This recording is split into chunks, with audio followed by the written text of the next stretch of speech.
महाराष्ट्राचा।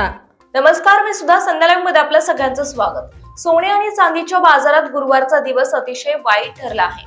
गुरुवारी मौल्यवान धातूंच्या बाजारात अचानक जोरदार धक्का बसला असून सकाळी बाजारात ट्रेडिंग सुरू झाल्यापासून एमसीएक्स वर सिल्वर आणि सोन्याच्या किमतीमध्ये मोठी घसरण झाल्यानंतर चांदीच्या ETF मध्ये 16% पर्यंत लक्षणीय घट झाली आहे, तर सोन्याचे ETF देखील 5% घसरले।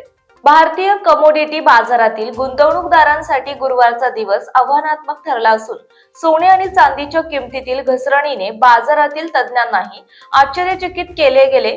2 सत्रांमधील करेक्शन नंतर गुंतवणूकदारांनी पुन्हा एकदा नफा बुकिंग सुरू केले, ज्यामुळे बाजारातील भावना पुन्हा एकदा कमकुवत झाली।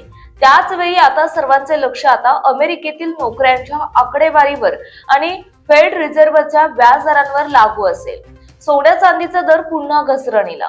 सोने आणि चांदीच्या किमतीत मागील 2 सत्रांमध्ये सुधारणा झालेली, पण आज गुरुवारी पुन्हा दबाव वाढला। एमसीएक्स वर चांदीचे मार्च फ्युचर्स 6% घसरून किलो मागे 2,52,719 रुपयांवर घसरले।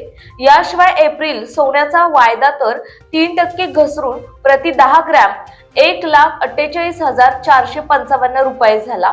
अलीकडच्या तेजीनंतरच्या नफा बुकिंगमुळे ही घसरण होत असल्याचे दिसून येत आहे।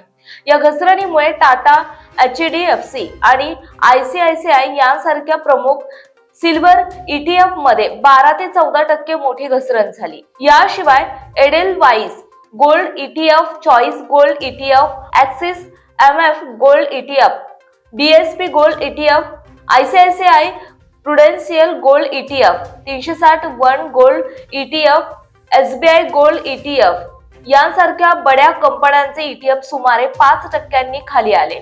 29 जानेवारी रोजी झालेल्या प्रचंड विक्रीनंतर गेल्या 2 दिवसात चांदीत काहीशी रिकव्हरी झाली आणि बाजार पुन्हा तेजीच्या रुळावर परतत आहे असं वाटत होते, पण सराफा बाजारातील ही सुधारणा फार काळ टिकली नाही आणि रात्री उशिरापर्यंत विक्रीचा एक नवीन आणि तीव्र विक्रीचा सपाटा सुरू झाला, ज्यामुळे भारतीय बाजारातील मूडही बिघडला।